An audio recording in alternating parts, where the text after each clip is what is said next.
Good day guys, may gagawin ulit tayong electric fan. Dahil papalapit na yung summer, medyo marami-rami na naman ang electric fan tanggap natin ngayon.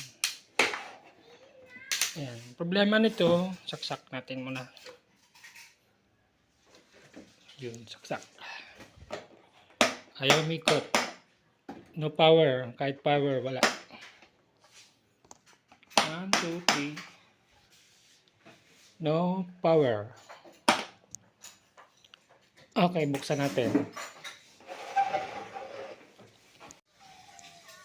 So ito, nabuksan na natin.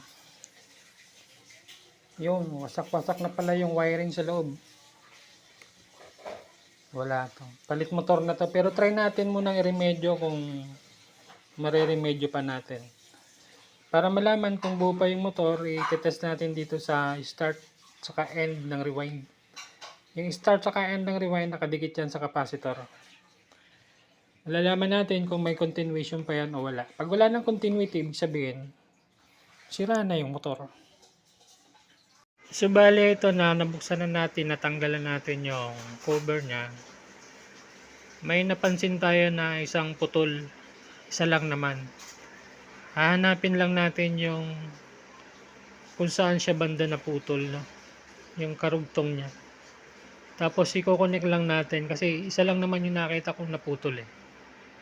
Siguro ito may gumawa, nahila yung cover, naputol, hindi na niya tinuloy. So hanapin lang natin yung karugtong nito. Itong isang to, ayan na, putol. Yung iba naman okay, naka-connect pa sila. So ito siya, ayun. So i-connect lang natin dyan. Ito bali, ididikit lang natin, ihinang natin dito. Ayan, kita nyo. Yan lang yung naputol na part. Babalitan natin to kasi ito may coating yan, may coated yan yung copper nya. So bali ito na, ihinang na natin na yung naputol na wire na. Ayan, talagyan natin ng tape yan mamaya. Tapos iayos natin yung kabit doon sa motor. Ngayon, tester natin kung buo na yung motor nya. Malalaman natin pag tinester natin dito sa wire na nakadikit sa capacitor. Yan yung start saka end ng rewind. So sa resistance tayo, dito natin ilagay sa times 10 para mas nakikita na. Tester nyo lang dito para malaman natin kung buo na yung motor. Ayan.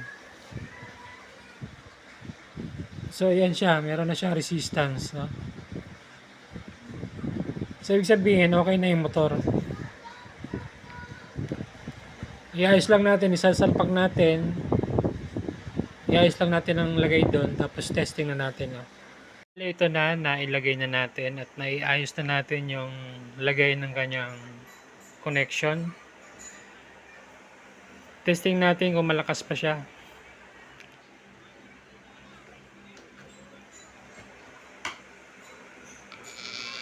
Ayun. So pagka ganyan, ibig sabihin malakas pa yung motor. Umidikit siya.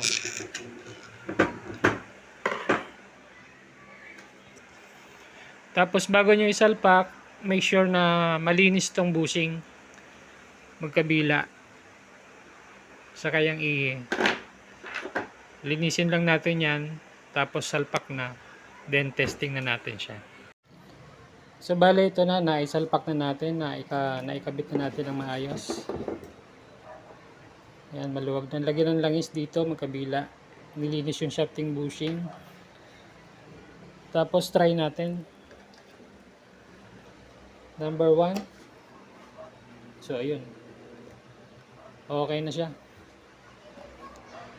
2, 3. Okay.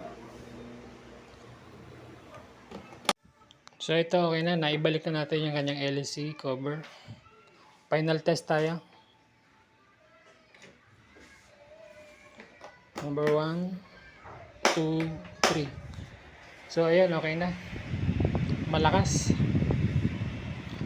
So guys, yun lang yung problema niya. Naputol lang yung wiring niya. Kaya ayaw siyang umikot. Sa mga hindi pa pangalan nakasubscribe, please subscribe in my YouTube channel. At marami pa tayong videos na i-upload about repair. Salamat po sa panonood. Thank you.